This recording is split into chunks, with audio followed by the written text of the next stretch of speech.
ಏಕಮೇವ ದ್ವಿತೀಯಂ. ಶ್ರೀ ಗುರುಭ್ಯೋ ನಮಃ. ಗುರುರ್ಬ್ರಹ್ಮ ಗುರುರ್ವಿಷ್ಣು ಗುರುರ್ದೇವೋ ಮಹೇಶ್ವರಃ. ಗುರುಃ ಸಾಕ್ಷಾತ್ ಪರಂ ಬ್ರಹ್ಮ ತಸ್ಮೈ ಶ್ರೀ ಗುರವೇ ನಮಃ. ಸರ್ವೇಭ್ಯೋ ಋಷಿಭ್ಯೋ ನಮಃ. ಸರ್ವೇಭ್ಯೋ ಶಾಸ್ತ್ರ ಪ್ರವರ್ತಕೇಭ್ಯೋ ನಮಃ. ಬಂಧು ಮಿತ್ರರೇ,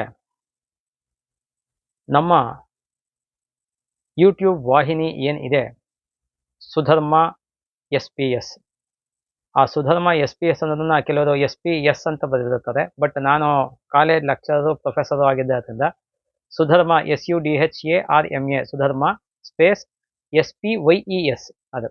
ಯಾಕೆಂದರೆ ಸ್ವಲ್ಪ ಕ್ರಿಯೇಟಿವಿಟಿ ನಂದು ಯಾವಾಗಲೂ ಇರುತ್ತೆ, ಆದ್ದರಿಂದ SPS ಅನ್ನೋ ಲಾಸ್ಟ್ ಎಸ್ ಅನ್ನ SPYES ಅಂತ ಮಾಡಿದ್ದೀನಿ. ಸೊ ಹಾಗಾಗಿ ಸುಧರ್ಮ SPS ಅನ್ನತಕ್ಕಂತಹ ಯೂಟ್ಯೂಬ್ ವಾಹಿನಿಯನ್ನು ನೀವು ನಾವು ಮಾಡ್ತಕ್ಕಂತಹ ಎಲ್ಲ ಅಥೆಂಟಿಕ್ ಇನ್ಫಾರ್ಮೇಷನ್ಸು ನಿಮಗೆ ಆದಷ್ಟು ಬೇಗ ಮೊದಲ ಆದ್ಯತೆಯಲ್ಲಿ ತಲುಪಬೇಕು ಅಂದರೆ ದಯವಿಟ್ಟು ಎಲ್ಲರೂ ಸಬ್ಸ್ಕ್ರೈಬ್ ಆಗಿ ಮತ್ತು ನೋಟಿಫಿಕೇಷನನ್ನು ಆನ್ ಮಾಡಿಕೊಂಡು ಆಲ್ ಅನ್ನೋದ್ರ ಮೇಲೆ ಕ್ಲಿಕ್ ಮಾಡ್ಕೊಂಡಿರಿ.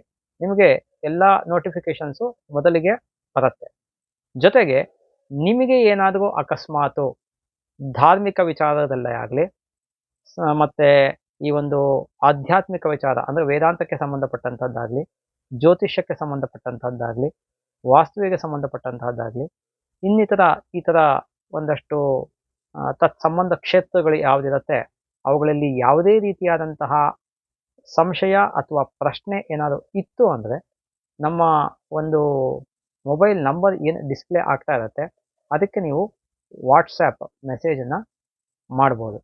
ನಾವು ಆ ಒಂದು ಪ್ರಶ್ನೆಯನ್ನು ನೋಡಿ ಆ ಪ್ರಶ್ನೆಗೆ ಸರಿಯಾದಂತಹ ಒಂದು ಅಥೆಂಟಿಕ್ ಆದಂತಹ ಪ್ರಮಾಣಗಳನ್ನು ಕೊಟ್ಟು ನಾವು ಮಾಡೋದಕ್ಕೆ ಪ್ರಯತ್ನ ಪಡ್ತೀವಿ. ಹಾಗಾಗಿ ಎಲ್ಲರೂ ಕೂಡ ನಮ್ಮ ಈ ಒಂದು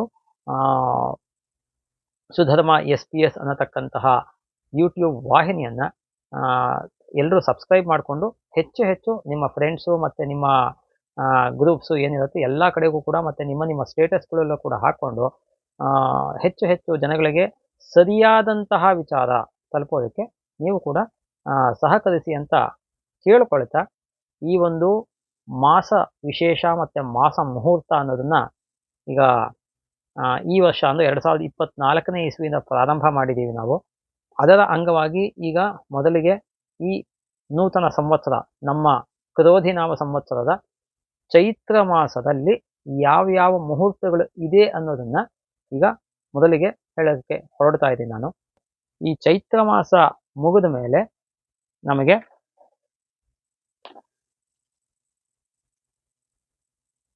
ಈ ವೈಶಾಖ ಮಾಸ ಅನ್ನತಕ್ಕಂಥದ್ದು ಬರುತ್ತೆ. ಈ ವೈಶಾಖ ಮಾಸದ ವಿಶೇಷ ಏನು ಅಂತ ಹೇಳ್ತು ಅಂದರೆ, ಇಡೀ ವೈಶಾಖ ಮಾಸ ನರಸಿಂಹದೇವರಿಗೆ ಮೀಸಲಾಗಿರ್ತಿರ್ತಕ್ಕಂತಹ ಮಾಸ. ಯಾಕೆ ಅಂದರೆ ವೈಶಾಖ ಶುಕ್ಲ ಚತುರ್ದಶಿ ಅಂತ ನಾವೇನು ಹೇಳ್ತೀವಿ ಅದು ನರಸಿಂಹ ಜಯಂತಿ ಅಂತ ಕರಿತೀವಿ ನಾವು. ಹಾಗಾಗಿ ಈ ಇಡೀ ವೈಶಾಖ ಮಾಸ ಅನ್ನತಕ್ಕಂಥದ್ದು ನರಸಿಂಹದೇವರಿಗೆ ಆರಾಧನೆಗೆ, ಪೂಜೆಗೆ, ಜಪತಪಾದಿಗಳಿಗೆ, ಅನುಷ್ಠಾನಗಳಿಗೆ ವಿಶೇಷವಾದಂತಹ ಮಾಸ. ಮತ್ತು ವೈಶಾಖ ಮಾಸವನ್ನು ಬಹಳ ವಿಶೇಷವಾದಂತಹ ವೈಶಾಖ ಮಾಸ, ಕಾರ್ತಿಕ ಮಾಸ, ಮಾಘ ಮಾಸ, ಈ 3 ಮಾಸಗಳನ್ನು ಪುರಾಣಗಳಲ್ಲಿ ಬಹಳ ವಿಶೇಷ ಮಾಸಗಳು, ಬಹಳ ಪುಣ್ಯವನ್ನು ಸಂಪಾದನೆ ಮಾಡಲಿಕ್ಕೆ ಹೇಳಿ ಮಾಡಿಸಿರ್ತಕ್ಕಂತಹ ಮಾಸಗಳು ಅಂತ ಹೇಳುತ್ತೆ. ಅಂತಹ ವೈಶಾಖ ಮಾಸದಲ್ಲಿ ನಮಗೆ ಮೊದಲ ಮುಹೂರ್ತ ಸಿಗತಕ್ಕಂಥದ್ದೇನೆ ಮೇ 10ನೇ ತಾರೀಕು ಶುಕ್ರವಾರ, ತೃತೀಯ ತಿಥಿ, ರೋಹಿಣಿ ನಕ್ಷತ್ರ, ಅತಿಗಂಡ ನಾಮಯೋಗ, ತೈತಲೇಕರಣ. ಇದು ಅಕ್ಷಯ ತೃತೀಯ ಅಂತ ಕೂಡ ಅನ್ನಿಸ್ಕೊಳ್ಳುತ್ತೆ. ಮತ್ತು ಇದು ತ್ರೇತಾ ಯುಗಾದಿ ಆಗತ್ತೆ. ಆದ್ದರಿಂದ ನಮಗೆ ಇದು ಷಣ್ಣವತಿ ಶ್ರಾದ್ದಗಳಲ್ಲಿ ಬರುತ್ತೆ. ಆದ್ದರಿಂದ ಇದು ಶ್ರಾದ್ದವನ್ನು ಮಾಡಬೇಕಾದಂತಹ ತರ್ಪಣವನ್ನು ಕೊಡುವ ಯಾರಿಗೆ ಈ ಷಣ್ಣವತಿ ಶ್ರಾದ್ದಗಳ ದಿನ ಅಂತ ನಾನು ಹೇಳ್ತೀನಿ ಅವತ್ತು ಶ್ರಾದ್ದವನ್ನು ಮಾಡಬೇಕು. ಕಲಿಯುಗದಲ್ಲಿ ಅಷ್ಟೆಲ್ಲ 96 ಶ್ರಾದ್ದಗಳನ್ನು ಮಾಡಬೇಕು ಅಂದರೆ ಒಂದು ವರ್ಷದಲ್ಲಿ ತುಂಬಾ ಕಷ್ಟ ಆಗುತ್ತೆ. ಅದರಿಂದ ಕಡೆ ಪಕ್ಷ ತರ್ಪಣವನ್ನಾದರೂ ಕೊಟ್ಟು ನೀವು ಶ್ರಾದ್ದ ಅಥವಾ ಅಮಾವಾಸ್ಯೆ ಹೇಗೆ ಆಚರಣೆ ಮಾಡ್ತೀರ ಹಾಗೆ ಈ ಷಣ್ಣವತಿ ಶ್ರಾದ್ದಗಳ ದಿನಗಳನ್ನು ಆಚರಣೆ ಮಾಡಬೇಕು ಅಂತ ಧರ್ಮಶಾಸ್ತ್ರ ಹೇಳುತ್ತೆ. ಹಾಗಾಗಿ ಆ ಒಂದು ದೃಷ್ಟಿಕೋನದಲ್ಲಿ ನೋಡ್ತು ಅಂದರೆ ಅಕ್ಷಯ ತೃತೀಯ ಅನ್ನತಕ್ಕಂಥದ್ದು ನಮಗೆ ಶುಭ ಕೆಲಸಗಳಿಗೆ ಮುಹೂರ್ತ ಇಡ್ಲಿಕ್ಕೆ ಬರೋದಿಲ್ಲ. ಬಹಳ ಸ್ಪಷ್ಟವಾಗಿ ಅರ್ಥ ಮಾಡ್ಕೊಳ್ಳಿ. ಶುಭ ಕೆಲಸಗಳಿಗೆ ಹಾಗಾದ್ರೆ ಹೊಸ ಬಿಸ್ನೆಸ್ ಪ್ರಾರಂಭ ಮಾಡ್ಬೋದು ಅಂದ್ರೆ ಬಿಸ್ನೆಸ್ ಪ್ರಾರಂಭ ಮಾಡ್ಕೋಬೋದು ನೀವು. ಶುಕ್ರವಾರ ಬಂದಿದೆ, ಅಕ್ಷಯ ತೃತೀಯ ಬಂದಿದೆ, ರೋಹಿಣಿ ನಕ್ಷತ್ರ ಬಂದಿದೆ. ಸೊ ಹಾಗಾಗಿ ಅದನ್ನು ಮಾಡ್ಕೋಬೋದು. ಬಟ್ ಮುಹೂರ್ತ ಅನ್ನೋ ಪದಕ್ಕೆ ಪದೇ ಪದ ಹೇಳ್ತಾ ಇರ್ತೀನಿ ನಾನು, ಪ್ರತಿ ಸತಿ ಹೇಳ್ತಾ ಇರ್ತೀನಿ. ಉಪನಯನ, ವಿವಾಹ, ಗೃಹ ಪ್ರವೇಶ ಈ ಮೂರನ್ನ ಮುಖ್ಯವಾಗಿ ಮೇಜರ್ ಮುಹೂರ್ತಗಳು ಅಂತ ನಾವು ಕನ್ಸಿಡರ್ ಮಾಡ್ತೀವಿ. ಅದು ಮಾಡ್ಕೊಳ್ಳೋಂಗಿಲ್ಲ. ಅದು ಬಿಟ್ಟು ನವಗ್ರಹ ಶಾಂತಿ, ಷಷ್ಠಬ್ದಿ ಶಾಂತಿ, ಭೀಮರಥ ಶಾಂತಿ, ಸಹಸ್ರ ದರ್ಶನ ಶಾಂತಿ, ಬೇರೆ ಯಾವುದಾದ್ರು ಸಂಧಿ ಶಾಂತಿಗಳು ಈ ಥರದನ್ನೆಲ್ಲ ಮಾಡ್ಕೋಬೋದು. ಬೇರೆ ಇನ್ಯಾವುದೋ ನಿಮಿತ್ತ ಶಾಂತಿಗಳು ಇರುತ್ತೆ ಕೆಲವೆಲ್ಲನೂ, ಶಿಶುವಿಗೆ ಮಾಡ್ತಕ್ಕಂಥದ್ದು, ಏಕನಕ್ಷತ್ರದ ಶಾಂತಿ ಈ ಥರದ್ದೆಲ್ಲಾನು ಇರುತ್ತೆ. ಆ ಥರದ್ದೆಲ್ಲವನ್ನು ನೀವು ಮಾಡ್ಕೊಳ್ಳಿಕ್ಕೆ ಅಡ್ಡಿ ಇಲ್ಲ. ಹಾಗಾಗಿ ಮೇ 10ನೇ ತಾರೀಕು ಅಕ್ಷಯ ತೃತೀಯ ಅನ್ನತಕ್ಕಂಥದ್ದು. ಅದಕ್ಕೆ ಪುರಾಣಗಳಲ್ಲೂ ಕೂಡ ಬಹಳ ವಿಸ್ತೃತವಾದಂತಹ ವಿಚಾರಧಾರೆಗಳಿದೆ. ಏನು ಅಂದರೆ ಅವತ್ತಿನ ದಿನ ನೀವು ಮಾಡಬೇಕಾದ ವಿಶೇಷವಾಗಿ ಜಪತಪ ಅನುಷ್ಠಾನಗಳನ್ನು, ವಿಶೇಷವಾಗಿ ದಾನಮೇಕಂ ಕಲೌಯುಗೆ ಅಂತ ಧರ್ಮಶಾಸ್ತ್ರ ಹೇಳುತ್ತೆ. ನಿಮಗೆ ಏನು ಯಥಾಶಕ್ತಿ ಆಗತ್ತೆ ಆ ದಾನವನ್ನು ಯಾರಿಗೆ ನೀಡಿರತ್ತೆ ಅಂಥವ್ರಿಗೆ ಕೊಡಿ. ಬಹಳ ಅನಂತ ಅಕ್ಷಯವಾದಂತಹ ಪುಣ್ಯ ನಿಮ್ಮದಾಗುತ್ತೆ. ಇನ್ನು ನಮಗೆ 12ನೇ ತಾರೀಕು ಭಾನುವಾರ ಪಂಚಮಿ ಬರುತ್ತೆ, ವೈಶಾಖ ಶುಕ್ಲ ಪಂಚಮಿ. ಆದರೆ ಆರದ್ರಾ ನಕ್ಷತ್ರ ಬರುತ್ತೆ ಅವತ್ತು. ಆರದ್ರಾ ನಕ್ಷತ್ರದಲ್ಲೂ ಕೂಡ ಯಾವುದೇ ಶುಭ ಕೆಲಸವನ್ನು ಮಾಡಬೇಕು ಅಂತ ಶಾಸ್ತ್ರ ಹೇಳಿಲ್ಲ. ಆದ್ದರಿಂದ ನಾವು ಮಾಡೋ ಹಾಗಿಲ್ಲ. ಅವತ್ತು ಶಂಕರಾಚಾರ್ಯರ ಜಯಂತಿ, ರಾಮಾನುಜಾಚಾರ್ಯರ ಜಯಂತಿ ಎರಡೂ ಕೂಡ ಆಗಿರುತ್ತೆ. ಹಾಗಾಗಿ 12ನೇ ತಾರೀಕು ಭಾನುವಾರ ಪಂಚಮಿ, ಯಾವುದೇ ಮುಹೂರ್ತ ಇರೋದಿಲ್ಲ. ಇನ್ನು ನಮಗೆ ಆ ಮಾಸದಲ್ಲಿ ಮುಹೂರ್ತ ಅಂತ ಸೋಮವಾರ ಷಷ್ಠಿ ಆಗತ್ತೆ. ಶುಕ್ಲೇತು ಷಷ್ಠಿ ಶುಭ ಅಂತ ಎಲ್ಲೋ ಒಂದು ಗ್ರಂಥದಲ್ಲಿ ಹೇಳಿದೆ. ಶುಕ್ಲ ಪಕ್ಷದಲ್ಲಿ ಷಷ್ಠಿ ತಿಥಿನಲ್ಲಿ ತಿಥಿ ಬಿಟ್ಟು ವಾರ ನಕ್ಷತ್ರ ಯೋಗ ಕರಣಗಳೆಲ್ಲ ಸೇರ್ಕೊಂಡು ಚೆನ್ನಾಗಿತ್ತು ಅಂದರೆ ಶುಭ ಕೆಲಸವನ್ನು ಮಾಡಬಹುದು ಅನ್ನೋದನ್ನ ಒಂದು ಕಡೆ ಹೇಳಿದೆ. ಹಾಗಾಗಿ ಅದು ಆಪ್ಷನಲ್ಲಿ. 13ನೇ ತಾರೀಕು ಸೋಮವಾರ ಷಷ್ಠಿ, ಇದು ಪುನರ್ವಸು ನಕ್ಷತ್ರ ಇದೆ. ಪುನರ್ವಸು ನಕ್ಷತ್ರದಲ್ಲಿ ಗೃಹ ಪ್ರವೇಶವನ್ನು ಮಾಡಬಾರ್ದು ಅನ್ನೋದನ್ನು ಈಗಾಗಲೇ ಹೇಳಿದ್ದೀನಿ. ನಾನು ಬೇಕಾದ ಸತಿ ಮತ್ತೆ ಹೇಳ್ತಾ ಇದ್ದೀನಿ. ಪುನರ್ವಸು ನಕ್ಷತ್ರದಲ್ಲಿ ನಾವು ಗೃಹ ಪ್ರವೇಶವನ್ನು ಮಾಡಬಾರ್ದು. ಮತ್ತು ಶೂಲನಾಮಯೋಗ ಅದು ಸಾಧಾರಣ. ಶೂಲನಾಮಯೋಗ ಅನ್ನತಕ್ಕಂಥದ್ದು ಕೌಲವಕರಣ ಇದೆ. ಅದು ಬಿಟ್ಟರೆ ನಮಗೆ ಮೇ 14 ಸಪ್ತಮಿ ತಿಥಿ ಮಂಗಳವಾರ ಬಂದಿದೆ. ಮತ್ತು 15 ಬುಧವಾರ ಅಷ್ಟಮಿ ತಿಥಿ. ಅಷ್ಟಮಿ ನವಮಿನಲ್ಲಿ ಯಾವುದೇ ಕೆಲಸ ಮಾಡಬಾರ್ದು. 16 ಅಷ್ಟಮಿ ಇದೆ, 17 ನವಮಿ ಇದೆ. 18ನೇ ತಾರೀಕು ದಶಮಿ ಶನಿವಾರ ಬರುತ್ತೆ. ದಶಮಿ ಬಂದು ಶನಿವಾರ ವಾರದೋಷ, ಅದನ್ನು ಮಾಡೋ ಹಾಗಿಲ್ಲ. 19 ಭಾನುವಾರ ಏಕಾದಶಿ ಆಗುತ್ತೆ. 20ನೇ ತಾರೀಕು ಸೋಮವಾರ ದ್ವಾದಶಿ ತಿಥಿ ಆಗುತ್ತೆ. ದ್ವಾದಶಿ ತಿಥಿನೂ ಕೂಡ ಯಾವುದೇ ಶುಭ ಕೆಲಸಗಳನ್ನು ಮಾಡಲೇಬೇಕು ಅಂತಿಲ್ಲ. ವಿಷ್ಣುವಿಗೆ ಸಂಬಂಧಪಟ್ಟಂತಹ ವಿಶೇಷ ಪೂಜೆಗಳನ್ನು ಮಾಡೋದಕ್ಕೆ ಅಡ್ಡಿ ಇಲ್ಲ. ನಾಮಕರಣವನ್ನು ಮಾಡೋದಕ್ಕೆ ಅಡ್ಡಿ ಇಲ್ಲ. ಯಾವುದೇ ಶಾಂತಿಗಳನ್ನು ಮಾಡೋದಕ್ಕೆ ಅಡ್ಡಿ ಇಲ್ಲ. ಈ ಥರದ್ದು ಮಾಡ್ಕೋಬೋದು. ತ್ರಯೋದಶಿ ಮಂಗಳವಾರ ಬಂದಿದೆ. ಇನ್ನು 22ನೇ ತಾರೀಕು ನರಸಿಂಹ ಜಯಂತಿ ಆಗಿರುತ್ತೆ ಅವತ್ತು. ಹಾಗಾಗಿ ಮೇ 22 ಬುಧವಾರ ನರಸಿಂಹ ಜಯಂತಿಯನ್ನು, ಅಂದರೆ ನರಸಿಂಹ ಜಯಂತಿಯನ್ನು, ನರಸಿಂಹದೇವರನ್ನು ಆರಾಧನೆ ಮಾಡ್ತಕ್ಕಂಥದ್ದು. ಇದು ನಿತ್ಯವ್ರತ, ಎಲ್ಲರೂ ಮಾಡಲೇಬೇಕಾದಂತಹದ್ದು. ಅವತ್ತು ಅನ್ನವನ್ನು ಸೇವಿಸಬಾರ್ದು, ಫಲಾಹಾರಗಳನ್ನು ಸೇವಿಸಬೇಕು, ಪಾನಕವನ್ನು ಸೇವಿಸ್ಬೋದು. ಈ ಥರದ್ದನ್ನು ಮಾಡ್ತಕ್ಕಂಥದ್ದು.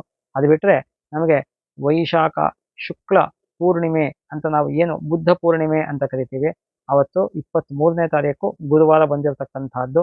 ಹಾಗಾಗಿ ಅವತ್ತು ಈ ಒಂದು ಬುದ್ಧ ಪೂರ್ಣಿಮೆ ಮತ್ತು ಸತ್ಯನಾರಾಯಣ ಪೂಜೆ ವಿಶೇಷ. ಪ್ರತಿ ಮಾಸದ ಹುಣ್ಣಿಮೆ ತಿಥಿನಲ್ಲಿ ಸತ್ಯನಾರಾಯಣ ಪೂಜೆಯನ್ನು ಮಾಡ್ಬೋದು. ಅದು ಬಿಟ್ಟು ಬೇರೆ ಯಾವಾಗ ಬೇಕಾದರೂ ಸತ್ಯನಾರಾಯಣ ವ್ರತವನ್ನು ಮಾಡ್ಬೋದು ಅನ್ನೋದನ್ನು ನಮಗೆ ಸ್ಕಂದ ಪುರಾಣದಲ್ಲಿ ಹೇಳಿದೆ, ಭವಿಷ್ಯ ಪುರಾಣದಲ್ಲೂ ಹೇಳಿದೆ. ಇನ್ನು ನಾವು ವೈಶಾಖ ಮಾಸದ ಕೃಷ್ಣ ಪಕ್ಷದಲ್ಲಿ ಈ ಮಾಸ ಮುಹೂರ್ತಗಳು ಯಾವುದಾದ್ರು ಇದೆಯಾ ಅಂತ ನೋಡೋಕೆ ಹೋಯ್ತು ಅಂದರೆ 25ನೇ ತಾರೀಕು ಶನಿವಾರ ದ್ವಿತೀಯ ಆಗುತ್ತೆ, ಯಾವುದು ಮುಹೂರ್ತ ಇಲ್ಲ. 26ನೇ ತಾರೀಕು ಭಾನುವಾರ ತೃತೀಯ ತಿಥಿ ಆಗುತ್ತೆ. ಮೂಲ ನಕ್ಷತ್ರ ಇದೆ, ಸಾಧ್ಯ ಯೋಗ ಇದೆ. ಭದ್ರಾಕರಣದಲ್ಲೂ ಕೂಡ ಯಾವುದೇ ಶುಭ ಕೆಲಸವನ್ನು ಮಾಡಬಾರ್ದು ಅಂತ ಧರ್ಮಶಾಸ್ತ್ರ, ಜ್ಯೋತಿಷ್ಶಾಸ್ತ್ರ, ಪುರಾಣಗಳು ಹೇಳುತ್ತೆ. ಯಾಕೆಂದರೆ ಭದ್ರಾಕರಣನ ವಿಷ್ಟಿ ಅಂತ ಕರಿತೇವೆ ನಾವು ಧರ್ಮಶಾಸ್ತ್ರದಲ್ಲಿ ಅಲ್ಲಿ. ಹಾಗಾಗಿ ಈ ಒಂದು ಭದ್ರಾಕರಣದಲ್ಲೂ ಯಾವುದೇ ಶುಭ ಕೆಲಸವನ್ನು ಮಾಡಬಾರ್ದು ಅಂತ ಹೇಳುತ್ತೆ. ಹಾಗಾಗಿ ಅವತ್ತು ಕೂಡ ಸಾಧಾರಣ ಅಂತಲೇ ಹೇಳ್ಬೋದು. ನೀವು ಒಂದು ಎಂಗೇಜ್ಮೆಂಟ್ ಮಾಡೋದಾಗಲಿ, ನಾಮಕರಣ ಮಾಡೋದಾಗಲಿ, ಮುಹೂರ್ತ ಸಿಕ್ಕಿದ್ರೆ ಇದ್ದರೆ ಅಡ್ಡಿ ಇಲ್ಲ. ಎಂಗೇಜ್ಮೆಂಟಿನ ಬೇಕಾದ್ರೆ ಮಾಡ್ಕೋಬೋದು. ಆದರೆ ಭಾನುವಾರ ಆದ್ದರಿಂದ ನಾನು ಹೇಳ್ದಂಗೆ ಎಂಗೇಜ್ಮೆಂಟ್ ಮಾಡೋದಿದ್ರೂ ಕೂಡ ನೀವು ಬೆಳಗ್ಗೆ 9 ಗಂಟೆ ಒಳಗೆ ಪ್ರಾರಂಭ ಮಾಡ್ಕೋಬೇಕು. ಆಮೇಲೆ ಟೈಮ್ ಯಾವುದು ಚೆನ್ನಾಗಿರೋದಿಲ್ಲ. ಅದು ಬಿಟ್ಟರೆ 27 ಸೋಮವಾರ ಚತುರ್ಥಿ ಆಗುತ್ತೆ. ಬಟ್ 26ನೇ ತಾರೀಕು ಸಂಕಷ್ಟಹಾರ ಗಣಪತಿ ವ್ರತ ಕೂಡ ಇರುತ್ತೆ. 27 ಚತುರ್ಥಿ ಆಗಿರುತ್ತೆ. ಅವತ್ತು ಯಾವುದೇ ಶುಭ ಕೆಲಸ ಮಾಡೋಂಗಿಲ್ಲ. ಪಂಚಮಿ 28ನೇ ತಾರೀಕು ಆಗಿರುತ್ತೆ. ಬುಧವಾರ ಷಷ್ಠಿ, ಕೃಷ್ಣ ಪಕ್ಷದ ಷಷ್ಠಿ, ಯಾವುದೇ ಶುಭ ಕೆಲಸ ಮಾಡೋ ಹಾಗಿಲ್ಲ. ಇನ್ನು ಮೇ 30ನೇ ತಾರೀಕು ಗುರುವಾರ ಸಪ್ತಮಿ ತಿಥಿ, ಧನಿಷ್ಠಾ ನಕ್ಷತ್ರ, ಉಪರಿ ಶತಭಿಷ ನಕ್ಷತ್ರ, ವೈಧೃತಿ ಯೋಗ, ಭವಕರಣ ಇಷ್ಟಿದೆ. ಈ 30ನೇ ತಾರೀಕು ಕೂಡ ವೈಶಾಖ ಕೃಷ್ಣ ಸಪ್ತಮಿ, ಧನಿಷ್ಠ, ಉಪರಿ ಶತಭಿಷ, ಉಪರಿ ನಕ್ಷತ್ರಗಳು ಬಂದಾಗ ಶುಭ ಕೆಲಸಗಳನ್ನು ಮಾಡಬಾರ್ದು ಅನ್ನೋದನ್ನ ನಾನು ಹೇಳಿದ್ದೀನಿ ಹಿಂದಿನ ಸಂಚಿಕೆಯಲ್ಲೂ ಕೂಡ ಮತ್ತೆ ಹೇಳ್ತಾ ಇದ್ದೀನಿ. ಎಲ್ಲದಕ್ಕಿಂತ ಮುಖ್ಯವಾಗಿ ಅವತ್ತು ವೈಧೃತಿ ಯೋಗ ಇದೆ. ಕರೆಕ್ಟಾಗಿ ಅರ್ಥ ಮಾಡ್ಕೊಳ್ಳಿ. ವೈಧೃತಿ ಮತ್ತೆ ವ್ಯತಿಪಾತ ಅನ್ನತಕ್ಕಂತಹದ್ದು ಶ್ರಾದ್ದಕ್ಕೆ ಹೇಳಿರ್ತಕ್ಕಂತಹ, ಷಣ್ಣವತಿ ಶ್ರಾದ್ದಕ್ಕೆ ಹೇಳಿರ್ತಕ್ಕಂತಹ ಯೋಗಗಳು. ಆದ್ದರಿಂದ ಈ ವೈಧೃತಿ ಅಥವಾ ವ್ಯತಿಪಾತ ಯಾವ ದಿನ ಇರುತ್ತೆ ಆ ದಿನ ಯಾವುದೇ ಶುಭ ಕೆಲಸವನ್ನ, ನಾಮಕರಣವನ್ನೂ ಸೇರಿಸಿ ಕರೆಕ್ಟಾಗಿ ಹೇಳಬೇಕು ಅಂದ್ರೆ ಯಾವುದೇ ಶುಭ ಕೆಲಸವನ್ನ ನೀವು ಮಾಡೋ ಹಾಗೆ ಇಲ್ಲ. ಆದ್ರಿಂದ ಮೇ 30ನೇ ತಾರೀಕು ಗುರುವಾರ ಸಪ್ತಮಿ ತಿಥಿ ಇದ್ದರೂ ಧನಿಷ್ಠ, ಉಪರಿ ಶತಭಿಷ ನಕ್ಷತ್ರ ಇದೆ, ಮತ್ತೆ ವೈಧೃತಿ ಯೋಗ ಇದೆ ಅನ್ನೋ ಏಕೈಕ ಕಾರಣದಿಂದ ಅವತ್ತು ಮುಹೂರ್ತ ಇಡೋ ಹಾಗಿಲ್ಲ. ಮುಹೂರ್ತದ ದಿನ ಅಲ್ಲ ಅದು. ಯಾಕೆ?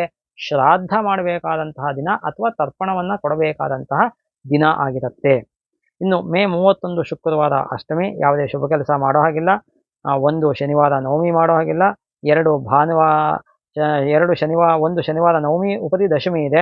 2ನೇ ತಾರೀಕು ಭಾನುವಾರ ಏಕಾದಶಿ ತಿಥಿ ಇದೆ. ಆಮೇಲೆ 3ನೇ ತಾರೀಕು ಸೋಮವಾರ ದ್ವಾದಶಿ ತಿಥಿ ಇದೆ. ಅವತ್ತು ಯಾವುದು ಶುಭ ಕೆಲಸಗಳನ್ನು ಮಾಡೋ ಹಾಗಿಲ್ಲ. ತ್ರಯೋದಶಿ ಮಂಗಳವಾರ ಆಗುತ್ತೆ. ಬುಧವಾರ ಚತುರ್ದಶಿ ಆಗುತ್ತೆ. ಇನ್ನು ಮೇ 6ನೇ ತಾರೀಕು ಗುರುವಾರ ಅಮಾವಾಸ್ಯೆ ಆಗುತ್ತೆ.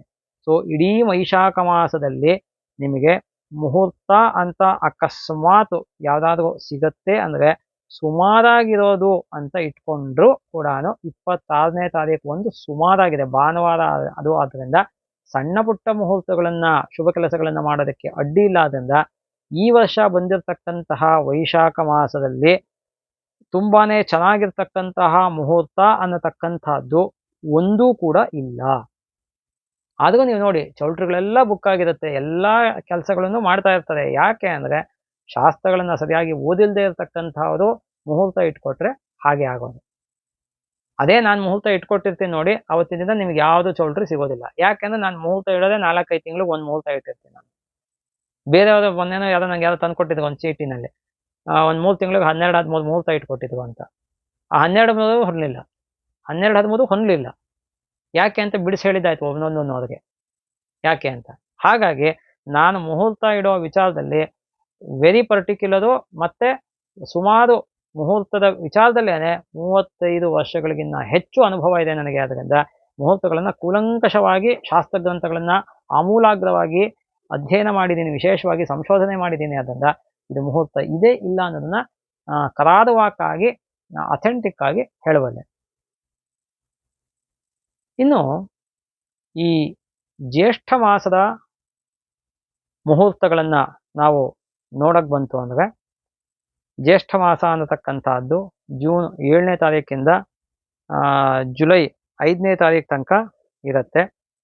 ಈ ಜೂನ್ 7ನೇ ತಾರೀಕಿಂದ ನಾವು ಮುಹೂರ್ತಗಳನ್ನು ನೋಡೋಕೆ ಹೋದಾಗ 7 ಶುಕ್ರವಾರ ಪಾಡ್ಯ. ಪಾಡ್ಯದಲ್ಲಿ ಯಾವ ಕೆಲಸವನ್ನೂ ಮಾಡೋ ಹಾಗಿಲ್ಲ. ಪ್ರತಿಪದ್ ಗಮನಂ ನಷ್ಟಂ ಪ್ರತಿಪದ್ ಪಾಠನಾಶನಂ ಅಂತ ಶಾಸ್ತ್ರ ಹೇಳುತ್ತೆ. ಪ್ರತಿಪದ್ ಗಮನಂ ನಷ್ಟಂ, ಪಾಡ್ಯದಲ್ಲಿ ಪ್ರಯಾಣ ಮಾಡಬಾರ್ದು. ಹಾಗೆ ಪಾಡ್ಯದಲ್ಲಿ ಯಾವುದೇ ಶುಭ ಕೆಲಸವನ್ನು ಮಾಡಬಾರ್ದು. ಪಾಡ್ಯದಲ್ಲಿ ಅಧ್ಯಯನವನ್ನು ಪ್ರಾರಂಭ ಮಾಡಬಾರ್ದು. ಇನ್ನು ದ್ವಿತೀಯ ತಿಥಿ ಶನಿವಾರ ಬಂದಿದೆ, ತೃತೀಯ ಭಾನುವಾರ ಬಂದಿದೆ, ಪುನರ್ವಸು ನಕ್ಷತ್ರ ಬಂದಿದೆ, ವೃದ್ಧಿ ಯೋಗ ಇದೆ. ವೃದ್ಧಿ ಯೋಗ ಯಾವತ್ತೂ ಒಳ್ಳೆಯದು. ಅದೇ ಭಾನುವಾರ ಅನ್ನೋದು ಸಾಧಾರಣ ಆಗುತ್ತೆ. ಅದರಿಂದ ಭಾನುವಾರ ಯಾವುದಾದ್ರು ಸಣ್ಣ ಪುಟ್ಟ ಮುಹೂರ್ತಗಳನ್ನ ಮಾಡ್ಕೊಳ್ಳೋದಕ್ಕೆ ಅಡ್ಡಿ ಇಲ್ಲ. ವಿವಾಹಕ್ಕೆ ನಾನು ಶಾಸ್ತ್ರದ ಪ್ರಕಾರ ಒಪ್ಪೋದಿಲ್ಲ. ಶಾಸ್ತ್ರ ಒಪ್ಪೋದಿಲ್ಲ, ಅದು ನಾವು ಒಪ್ಪೋದಿಲ್ಲ ಅಷ್ಟೇ. ಯಾಕೆ ಅಂದ್ರೆ ರವಿ ಕುಜ ಶನಿ ರಾಹುಕೇತುಗಳು ಪಾಪಗ್ರಹ ಅಂತ ಹೇಳುತ್ತೆ. ರಾಹುಕೇತುಗಳನ್ನು ನಾವು ಶನಿವದ್ ರಾಹು ಕುಜವದ್ ಕೇತು ಅಂತ ಹೇಳ್ತೀವಿ. ಹಾಗಾಗಿ ರವಿ ಕುಜ ಶನಿ ಮೂರೇ ಉಳ್ಕೊಳ್ಳೋದು. ರವಿ ಕುಜ ಶನಿ ಅಂದ್ರೆ ಭಾನುವಾರ, ಶನಿವಾರ, ಮಂಗಳವಾರ. ಶನಿವಾರ, ಭಾನುವಾರ, ಮಂಗಳವಾರ ಯಾವುದೇ ಶುಭ ಕೆಲಸ ಮಾಡೋ ಹಾಗಿಲ್ಲ. ನೀವು ಮಂಗಳವಾರ ಆಪರೇಷನ್ಸ್ ಮಾಡಿಸ್ಕೊಳ್ಳೋದು ಬಹಳ ಒಳ್ಳೆಯದು. ಕೃಷಿ ಕಾರ್ಯ ಮಾಡೋದಕ್ಕೆ ಶನಿವಾರ ಒಳ್ಳೆಯದು. ಭೂಮಿಗೆ ಸಂಬಂಧಪಟ್ಟಂತಹದ್ದಕ್ಕೆ ಮಂಗಳವಾರ ಒಳ್ಳೆಯದು. ಈ ಥರ ಕೆಲವುದಕ್ಕೆಲ್ಲ ಇರುತ್ತೆ. ಅದರಿಂದ ಅದು ಬಿಟ್ಟರೆ ಭಾನುವಾರ ನಾನು ಬೇರೆ ಯಾವುದೇ ಮೇಜರ್ ಮುಹೂರ್ತಗಳಿಗೆ ಸಜೆಸ್ಟ್ ಮಾಡೋದು ಇಲ್ಲ. ಇನ್ನು ಸೋಮವಾರ ಚೌತಿ ಆಗುತ್ತೆ, ಯಾವುದೇ ಶುಭ ಕೆಲಸ ಮಾಡೋ ಹಾಗಿಲ್ಲ. ಮಂಗಳವಾರ ಪಂಚಮಿ ಆಗುತ್ತೆ. ಬುಧವಾರ ಷಷ್ಠಿ ಮಖಾ ನಕ್ಷತ್ರ ಇದೆ. ಹರ್ಷಣ ಯೋಗ, ಕೌಲ ಯೋಗ ಇದೆ. ಆ, ಸುಮಾರಾಗಿದೆ ಅಂತ ಹೇಳ್ಬೋದು ಬುಧವಾರ. ಯಾಕಂದರೆ ಷಷ್ಠಿ ಅನ್ನೋದು ದೋಷ ಅನ್ನೋದು ಇದ್ದರೂ ಕೂಡ ಎಲ್ಲೋ ಒಂದು ಕಡೆ ಶುಕ್ಲೇತು ಷಷ್ಠಿ ಶುಭ ಅಂತ ಹೇಳುತ್ತೆ ಶಾಸ್ತ್ರದಲ್ಲಿ. ಅದರಿಂದ ಸಣ್ಣ ಪುಟ್ಟ ಮುಹೂರ್ತಗಳನ್ನು ಇಟ್ಕೊಳ್ಳೋದಕ್ಕೆ, ಶುಭ ಕೆಲಸಗಳನ್ನು ಮಾಡೋದಕ್ಕೆ ಅಡ್ಡಿ ಇಲ್ಲ.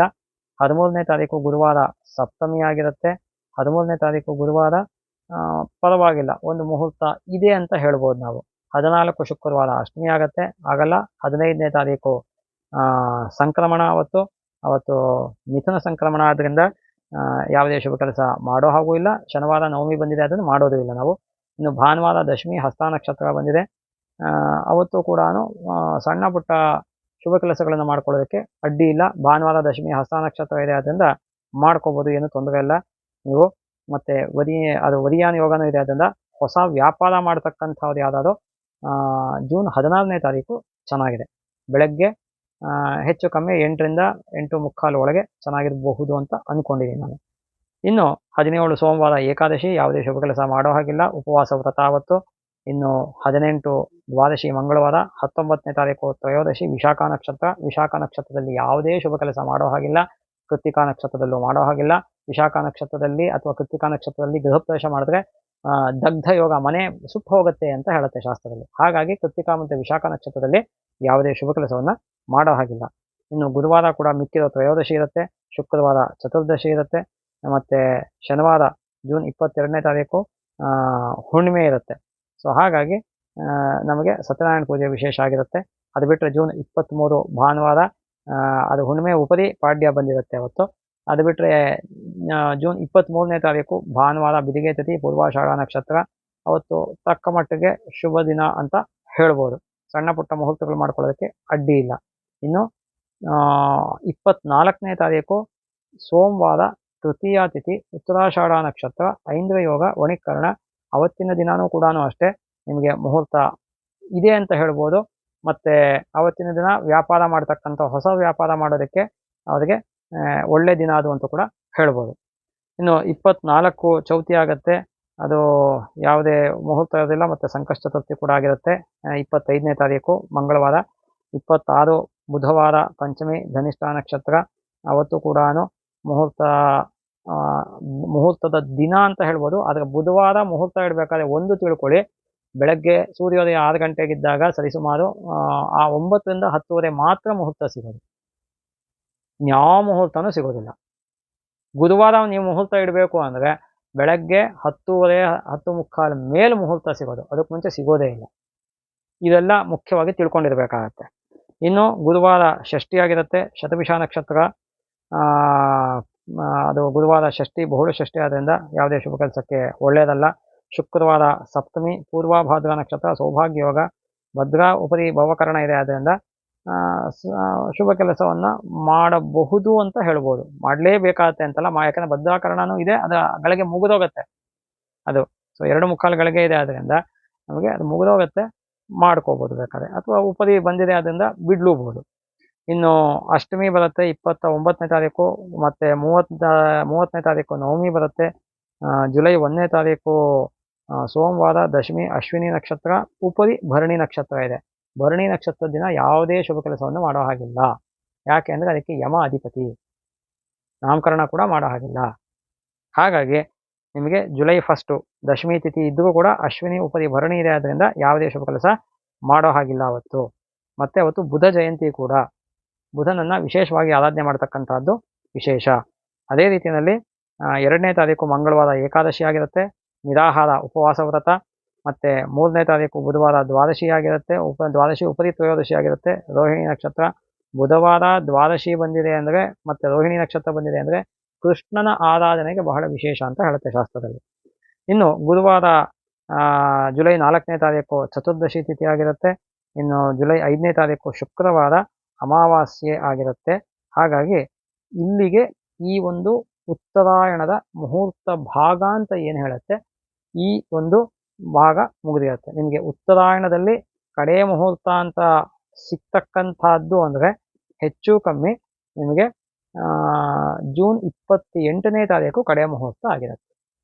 ಹಾಗಾಗಿ ಈ ಇಷ್ಟು ಮಾಸಗಳ ಒಂದು ಮುಹೂರ್ತದ ಬಗ್ಗೆ ಆಗಲಿ, ಮಾಸದ ವಿಶೇಷತೆಗಳ ಬಗ್ಗೆ ಆಗಲಿ ಬಹಳ ಡೀಟೇಲ್ ಆಗಿ ನಿಮಗೆ ಹೇಳ್ಕೊಂಡು ಹೋಗಿದ್ದೀನಿ. ಇನ್ನೂ ಹೆಚ್ಚಿನ ನಿಮಗೇನಾದರೂ ವಿವರಗಳು ಬೇಕಾಗಿದ್ದರೆ, ಸಂಶಯ ಇದ್ದರೆ, ಪ್ರಶ್ನೆಗಳಿತ್ತು ಅಂದರೆ ನಮ್ಮನ್ನು ಖುದ್ದಾಗಿ ನೀವು ಸಂಪರ್ಕಿಸಬಹುದು.